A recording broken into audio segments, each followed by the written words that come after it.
네, 구속 상태에서 풀려난 윤석열 대통령은 한남동 관저에서 휴식을 취했습니다. 향후 윤 대통령의 행보에 관심이 쏠리는 가운데 정치권에서는 후폭풍이 이어지고 있습니다. 최수영 시사평론가 김진욱 전 민주당 대변인과 자세한 내용 짚어보겠습니다. 안녕하세요. 네. 자, 어제 윤석열 대통령이 석방되는 모습도 화제였습니다. 두 주먹을 불끈 쥐기도 했고 또 90도로 숙여서 인사하면서 감사 인사를 표하기도 했는데 구치소와 관저 앞에서 그렇게 지지자들을 만났고 또 저녁 식사에서는 대통령실이 국정의 중심을 잘 잡아달라 이렇게 당부를 또 하기도 했습니다. 어제 석방 모습 어떻게 지켜보셨는지 먼저 듣겠습니다. 네, 사실 많은 분들이 이제 민주당 일각에서는 대통령이 무슨 개선 장군이냐 이렇게 비판하는데 사실 생각해 보십시오. 불법 구금된 것 아닙니까? 결국 재판부가 이것은 불법적이고 위법적 소지가 있는 구금이라고 판단해서 구속 취소 명령을 해준 것 아니겠습니까?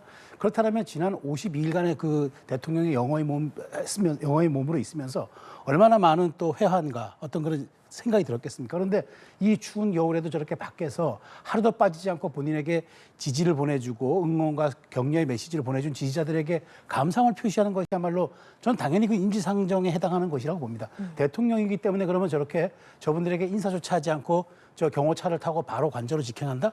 오히려 저는 그것이 그 분들에 대한 감사에 대한 얘기를 빼는 것이 저는 오히려 좀 이상했다고 생각이 되고요. 대통령께서 지난 3년 전에 대선 과정에서 어퍼컷 세레모니 같은 경우는 굉장히 트레이드 마크였잖아요. 근데 그렇게 과도하게 안 하고 감사 인사, 감사합니다 정도를 입으로 표현하고 그다음에 두 주먹 불끈 쥔 정도가 가지고 이게 마치 무슨 과도한 어떤 퍼포먼스처럼 이렇게 해석하는 거는 저는 좀 그렇게 온당하지 않고 그렇게 한 100m 거리 이동하면서 짧게 인사하고 가면서 그다음에 공식 메시지도 서면으로 내지 않았습니까? 짧게. 예. 그렇기 때문에 저는 이 부분을 가지고 너무 윤 대통령에게 과도한 비판을 하는 것은 저는 옳지 않다고 보고요. 다만 이제 앞으로 윤 대통령이 이제 관저에 머물면서 어떻게 할 것인가는 향후 전국에서 굉장히 변수가 될 것이기 때문에 저희가 그런 것을 분석하는 거는 나름대로 의미가 있겠으나 어제 대통령이 했던 저런 모습을 가지고 너무 과한 비판하는 거는 저는 오히려 정략적 의도가 있다고 생각을 합니다. 예, 김진욱 전 대변인은 어떻게 보셨어요? 글쎄요, 이 법원의 구속 취소 결정이 윤석열 대통령이 지금 받고 있는 그 내란 우두머리 혐의 이 부분에 대한 무죄를 의미하는 건 아니지 않습니까? 단지 윤석열 대통령의 앞으로 향후 형사 재판을 불구속 상태에서 진행될 수 있도록 편의를 봐준 것 이거 외에는 아무런 내용의 변화가 없는 것입니다. 그럼에도 불구하고 윤석열 대통령이 그 구치소를 나오면서 마치 본인이 무죄를 받아서 이렇게 비상계엄이 상당히 당이 정당했던 이런 것처럼 이렇게 그 모습을 보여주는 것 이런 것 때문에 민주당이 개성장군과 같았다라고 이렇게 비판을 하는 것이고요. 윤석열 대통령이 어제 보여줬던 모습들 앞으로 이 국론이 굉장히 분열될 것 같아서 정말 좀 걱정스럽다 하는 부분입니다. 왜냐하면 지금 그 윤석열 대통령이 어제 그 구치소에서 나오면서 많은 메시지를 그 대리인들을 통해서 보내는데 그 메시지들 중에 다 같이 하나같이 이 윤석열 대통령의 지지자들에게 한정된 그런 메시지들을 보냄으로써 여전히 윤석열 대통령이 이 비상계엄에 대한 잘못됐다라는 반성이 없다라는 것이에요. 그렇다면 결국은 지금의 이 그 탄핵에 찬성하는 쪽과 반대하는 쪽, 이 양쪽의 극단적인 분열을 윤석열 대통령은 오히려 부채질했다. 이런 측면에서 또 하나의 비판이 저희 가해지는 것이다. 이렇게 생각합니다. 네. 자, 과연 윤석열 대통령이 앞으로 어떤 행보를 보일지가 이제 관심인데요. 일단 석방이 됐지만 대통령으로서의 직무는 정지된 상태고요. 헌재 선고 전까지는 최대한 절제된 모습을 보일 거라는 게 대통령실의 설명인데 앞으로의 행보는 어떻게 예상하십니까? 네, 저도 많이 주목하는 부분이긴 합니다. 이제 헌재 평의의 시간이 지금 계속 진행되고 있고 이제 선고 일자가 많은 분들이 이제 예측하기로는 이번 주 빠르면 이번 주 목요일 아니면 늦어도 다음 주라고 많이 예측하는 이런 상황에서 대통령의 어떤 행동 하나하나 메시지 하나하나가 이 판결의 흐름과 여론에 굉장히 중요한 향배에 영향을 미치는 건 사실인 거죠. 그런 측면에서 대통령께서 이제 관저에 머무르시면서 일각에서는 관저 정치를 할 것이다 얘기를 하는데 저는 관저 정치라는 네이밍 자체가 매우 불순한 의도가 있다고 봐요.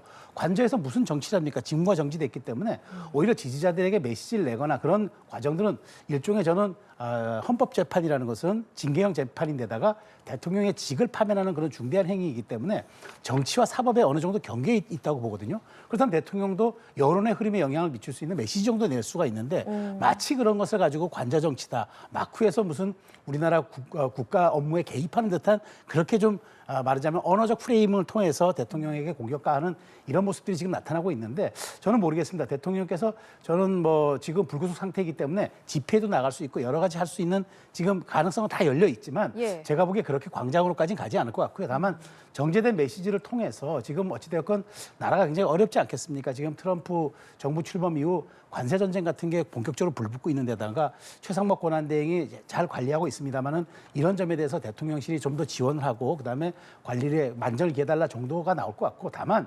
지금의 광장의 여론은 굉장히 들끓고 있잖아요.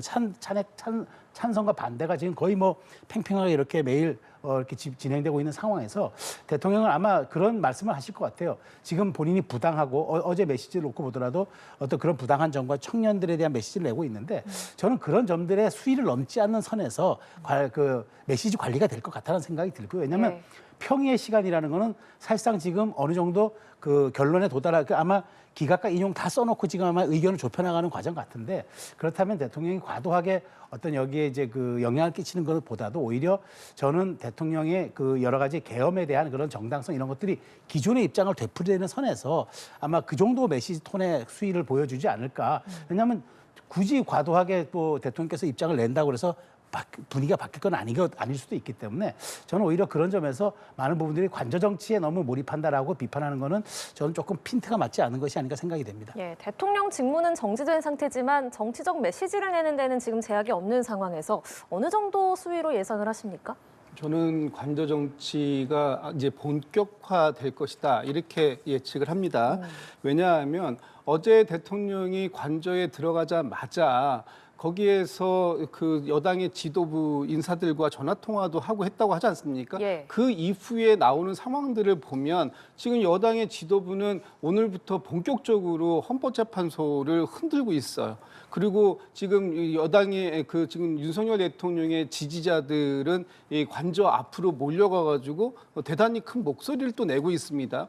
이런 것들이 윤석열 대통령이 구치소에 있을 때보다 훨씬 더 자유롭게, 훨씬 더 자주 빈번하게 메시지를 낼 수 있기 때문에 이제부터는 윤석열 대통령의 한마디 한마디에 여당의 정치인들 그리고 지금 광장에 나가 있는 수많은 지지자들이 움직일 수밖에 없는 그런 구도를 만들었다. 그런 측면에서 윤석열 대통령이 지금 앞으로 내놓을 메시지가 어떤 메시지가 될지 모르겠습니다만 윤석열 대통령의 메시지는 지금 헌법재판소의 탄핵 종국 결정 이후에도 계속해서 작용될 것이다. 만약에 헌법재판소에서 윤석열 대통령의 직을 파면하는 인용 결정이 나온다 하더라도 그 이후에 조기 대선 국면에서도 윤석열 대통령의 입만 바라볼 수밖에 없는 그런 구조를 지금 만들어냈다. 이런 측면에서 윤석열 대통령의 관저 정치는 이제 시작이 된 것이다. 이렇게 볼 수 있는 것이고요.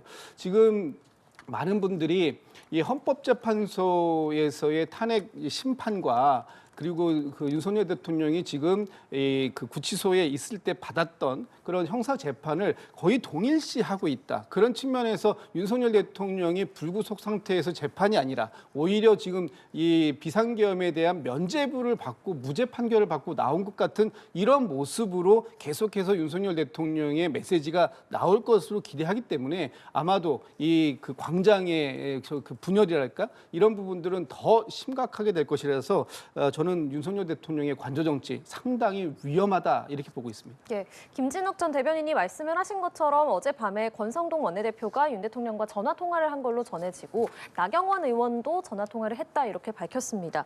국민의힘 지도부가 조만간 관저를 찾아서 윤 대통령을 예방할 계획이라고 했는데 그 자리에서 어떤 얘기들이 좀 오가겠습니까? 저는 지금 대통령의 직무가 정지됐지만 국민의힘이 배출한 대통령 아닙니까? 그다음에 아직도 국민의힘의 1호 당원입니다. 그리고 당비도 내고 있고요. 그리고 영입해서 검찰총장으로 있던 분을 영입해서 후보로 만들었던 분입니다. 근데 당과 그럼 절연을 하라? 오히려 저는 그게 부당한 요구죠. 그리고 지금 대통령이 직무가 정지돼 있지 당적이 정지돼 있습니까? 그러니까 이런 것들은 사실 뭐 대통령이 물론 국민 통합에 가장 위에 있으신 분인 만큼 그런 행보를 해야 된다 지적은 할 수 있어도 국민의힘과 여당과 대통령이 소통하는 걸 가지고 그게 부당한 일이 되는 겁니까? 아니면 뭐 직구 거기에서 뭐 말하자면은 그 국가 업무에 지금 개입하는 겁니까? 그런 건 아니지 않습니까? 그런 측면에서 저는 지금 지도부가 그럼 52일 동안 영어의 몸이 됐고 구금 상태에 있다 나온 분을 인사하지 않는다? 저는 그것도 좀 이상한 것이라고 봐요. 그러니까 너무 과도하게 이제 그 프레이밍을 씌운 눈으로 보면은 왜 자꾸 관저에 있는 대통령을 여당이 찾아가서 뭔가 뭐 마크에서 뭔가 일을 꾸미는 것처럼 보이는데 인사를 하러 가는 거죠. 그리고 지도부가 가가지고 그렇게 말하자면 위무하고 위로하는 그런 말조차 하지 못한다면 그건 사실 우리 정치적 도의적으로도 인간적으로도 저는 그것은 예의가 아니라고 생각을 하는 거고요.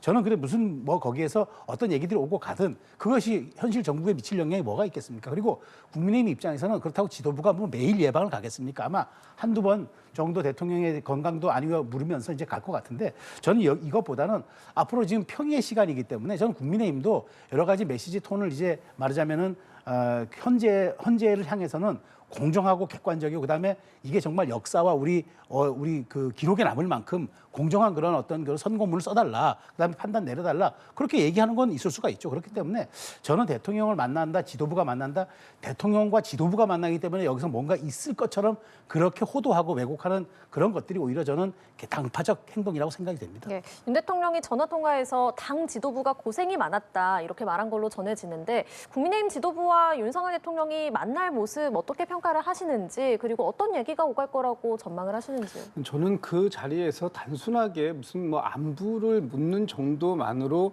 얘기가 끝날 것 같지가 않습니다. 지금 국민의힘에서 대통령이 불구속 상태가 되자마자 가장 먼저 지금 나오고 있는 얘기가 뭡니까? 대통령이 불법 구금됐었기 때문에 책임을 묻겠다.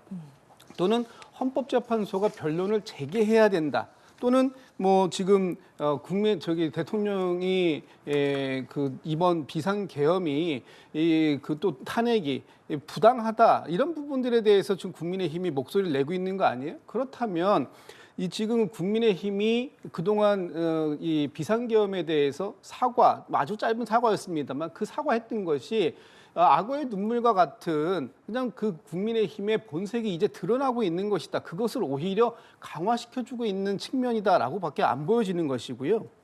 지금 대통령이 비상계엄을 통해서 국민들을 계몽했다라고 얘기하는 부분에 대해서 국민의힘이 무비판적으로 오히려 그게 맞다. 이 비상계엄은 필요했다. 이런 식으로 지금 동의하고 있는 거 아닙니까? 그렇다면 윤석열 대통령의 지금 이 관저 정치가 국민의힘에 어떤 영향을 미치는 것인가 누가 봐도 뻔한 것이거든요. 그러니까 지금 국민의힘이 그동안 그 비상계엄은 국민들께 피해를 드리는 점에 대해서는 사과드립니다. 이렇게 얘기했습니다만 이제는 노골적으로 비상계엄에 대해서 옹호하고 윤석열 대통령의 탄핵에 대해서 반대하는 이 모습이 더 확실해지는 것으로 갈 것이기 때문에 이제 국민의힘과 윤석열 대통령은 뭐 더 이상 뗄래야 뗄 수 없는 그런 관계가 되어가는 것이고 이 판단에 있어서 헌법재판소가 빠르게 판단을 내리지 않으면 지금 국론이 더 크게 분열될 수밖에 없는 그런 지경에 이르게 되었다 이렇게 보고 있습니다. 예, 석방에 따른 정치권의 후폭풍도 짚어보겠습니다. 일단 민주당은 석방에 따라서 좀 당혹스러운 모습을 보이고 있는데 즉시 항고 대신 석방을 선택한 검찰을 강하게 비난을 했고 또 심우정 검찰총장 고발하겠다. 사퇴하라, 사퇴하지 않으면 탄핵 가능성까지 언급을 했습니다.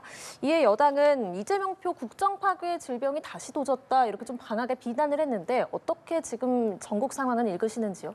지금 이번에 심우정 검찰총장이 윤석열 대통령에 대한 법원의 구속 취소 결정이 나왔을 때 즉시 항고를 하지 못하도록 지휘했습니다.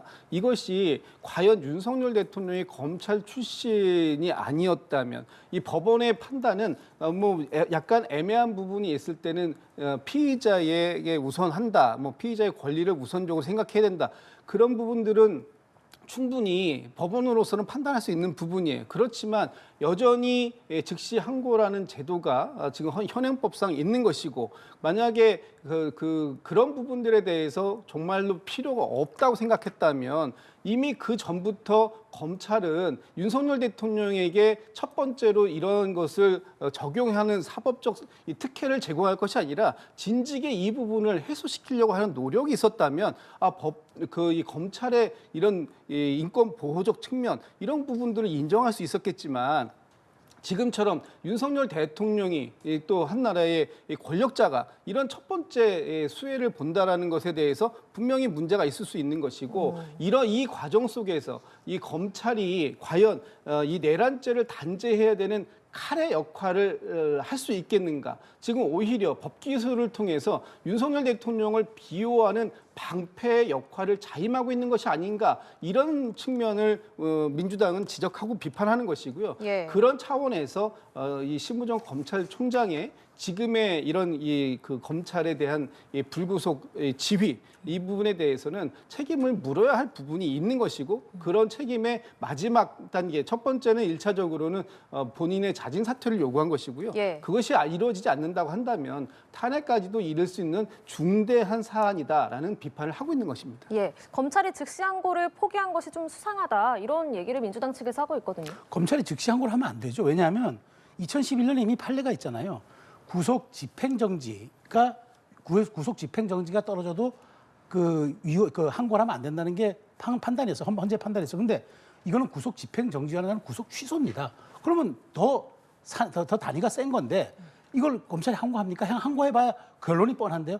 오히려 7일간의 시간을 번다는 비판을 더 받은 거죠. 그러다 보니까 검찰 지부는 바로 행동을 했는데 이게 특수본이 여기에 대해서 반발하다 보니까 시간이 27시간 걸려서 대통령이 나온 것 아닙니까? 그래서 권성동 의원이 불법 감금이라는 표현을 쓰는 건데 자, 근데 여기서 책임을 물어야 할 대상이 지금 검찰총장입니까? 오동 공수처장입니까?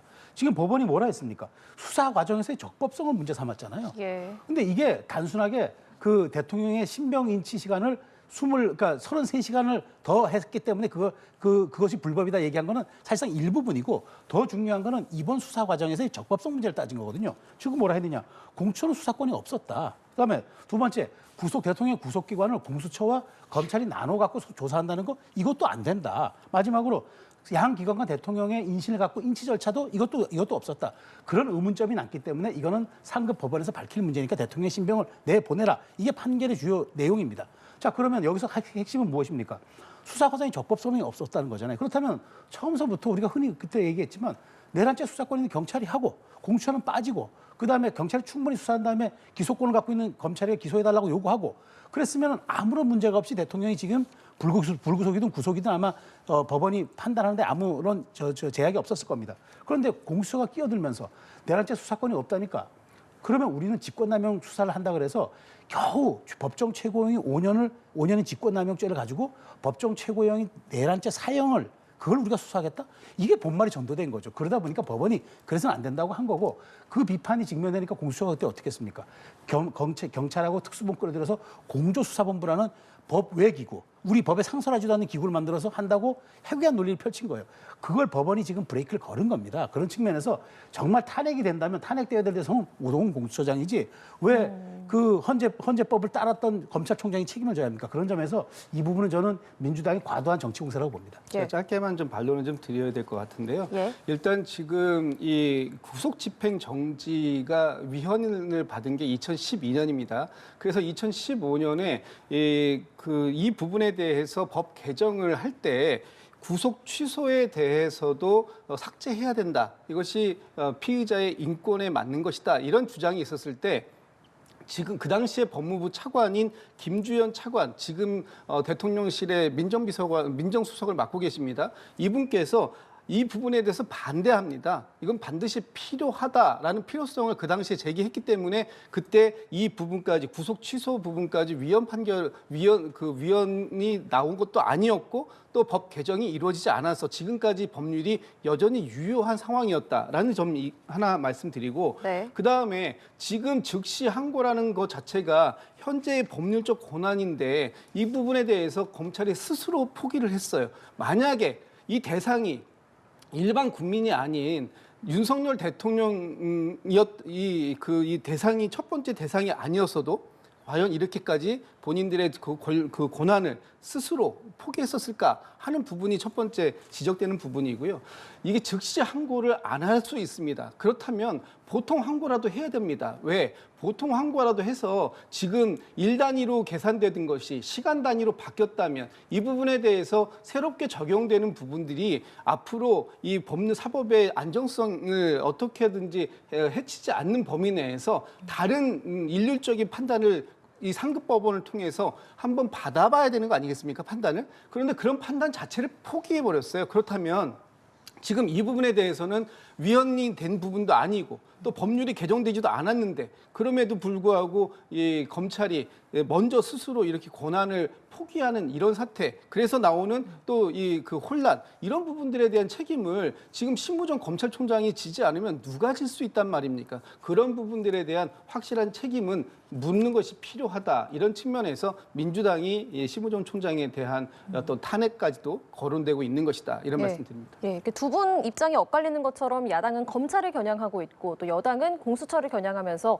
국민의힘은 오동훈 공수처장을 즉각 수사하라 이렇게 촉구를 했고요. 또 한덕수 총리에 대한 조속한 탄핵 심판 기각 결정도 헌재에 촉구를 했습니다. 반면 또 야5당은 조금 전에 원탁 회의를 열고 신무정 검찰총장을 공동 고발하기로 이렇게 결정을 했는데 앞으로의 전국은 어떻게 흘러갈 걸로 전망하십니까? 저는 이제 앞으로 이렇게 원칙을 지키면 됩니다. 대통령에 대해서 이제 검찰이 구속 날짜를 날수로 계산하는 게 아니라 시간으로 계산을 하지 않았습니까?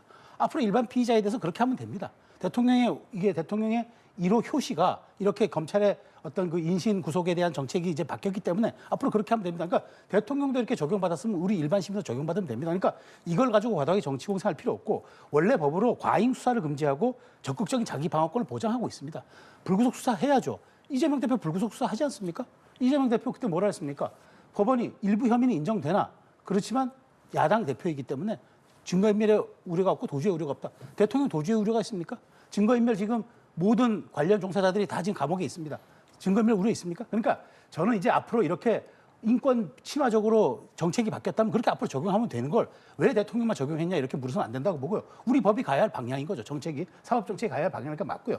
다만 민주당이 지금 야5당 뭐 원탁 회의를 열어서 앞으로 압박하고 이런 부분들 저는 이게 헌재 압박이라고 봐요. 기각이 돼야 사법적이고 기각이 안 되고 그러니까 인용이 돼야 사법적이고 기각이 되면 사법적인 거 아닙니까? 저는 기각이 돼야 그것은 기각이 되면 그거는 이제 극우적인 논리고 인용이 돼야 그거는 아주 우리 사회의 상식적 논리입니까? 야당은 왜 이렇게 자꾸 편파적인 판결을 가지고 이렇게 기준을 둡니까? 그래서 저는 이런 식으로 지금 마지막 야5당 원탁 회의를 열어서 이것도 헌재 압박이에요. 맨날 국민의힘 보고 당신들 헌재 압박하지 말라고 하면서 야5당 원탁 회의 연 거 누굴 향해서 하는 거겠습니까? 그래서 저는 이런 것들 이제는 전 헌재의 시간이고 평의의 시간이기 때문에 오히려 이런 부분들은 정치권이 좀 자제해 줄 필요가 있다라는 말씀 좀 드리겠습니다. 예, 앞으로의 전국은 어떻게 예상하세요? 저는 뭐 이번 주에 헌법재판소의 어떤 종국 결정이 나오는지의 여부에 따라서 많은 부분이 달라질 수 있다고 보고요. 저는 꼭 이번 주에 종국 결정이 빠르게 나와야 된다고 봅니다. 더 이상의 국론 분열이 이루어져서는 안 될 것이고 이 헌법재판소가 이미 이 변론을 종결했고 평의를 여러 차례 열었습니다. 그래서 사실상의 어느 정도의 결론을 지금 내고 있다. 그리고 이번 윤석열 대통령의 구속 취소가 헌법재판소의 어떤 이 평의 결과에 전혀 영향을 미치지 않는 그런 상황이기 때문에 빠르게 결론을 내줘야 되는 것이고요. 이 결론에 따라서 앞으로 뭐 조기 대선 국면으로 갈 수도 있고 또는 그 외에 다시 뭐 윤석열 대통령이 복귀할 수도 있습니다만 복귀하고 난 다음에 윤석열 대통령이 그동안 이 비상계엄을 통해서 하려고 했었던 사안들, 반국가 세력이라고 하는 야당, 그리고 이 사람들을 일거에 척결을 못했다고 한다면 또다시 어떤 방법으로든지 간에 척결을 하려고 하는 노력들, 이런 것들을 통해서 이런 것들이 있을 수밖에 없는 것이기 때문에 윤석열 대통령의 복귀에 대한 불안감은 커져갈 것이고 그런 불안감이 커진 것 때문에 많은 국민들이 광장으로 다시 나올 수밖에 없는 이런 이 악순환의 고리가 끊어지지 않을 것인데 이 고리를 끊을 수 있는 유일한 길이 헌법재판소의 인용 결정이다. 이렇게 말씀드립니다. 예, 탄핵 심판 선고를 앞두고 오늘도 지금 서울 곳곳에서는 윤 대통령 탄핵 찬반 집회가 열리고 있는데 이번 석방이 윤 대통령 그 탄핵을 둘러싼 여론에는 어떤 영향을 미칠지도 들어보겠습니다. 일부 미칠 거라고 저는 봅니다. 왜냐하면 기본적으로 윤 대통령에 대한 수사와 구금 이게 다 불법이었다는 거잖아요. 물론 이제 상급법원에 앞으로 이제 내란죄 수사는 지켜봐야겠지만 지금 1심 재판부의 판단은 일단 불구속 상태에서 수사밖에 하는 게 맞다라고 보고 그동안의 대통령에 대한 수사들은 위법성의 여지가 있다. 의문의 여지가 있다 분명히 적시했습니다.